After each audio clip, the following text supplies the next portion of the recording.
Негде 2:50 ми зазвоне брат ми. Кренав, викам, што е работа? Знам дека нешто се десило, осетам. Че му 2:50 ми звони, и ти гори колата, симни се. Реакција, и стрчав доле. И ще беше јако зафатена. Видел ми комшија, ама како бега со капоѓачај. Не можам да сомничам никого, бидејќи нит сум скаран со никој, нит некој ми се закани.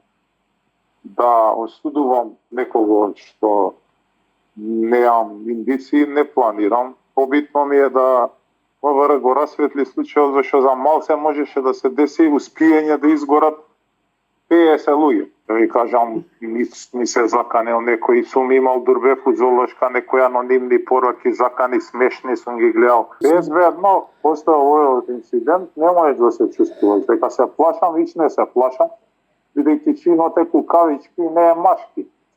А не се чувствувам безбедно заради мирот константен и безбедноста на другите граѓани. Моментално сум у станица и давам исказ.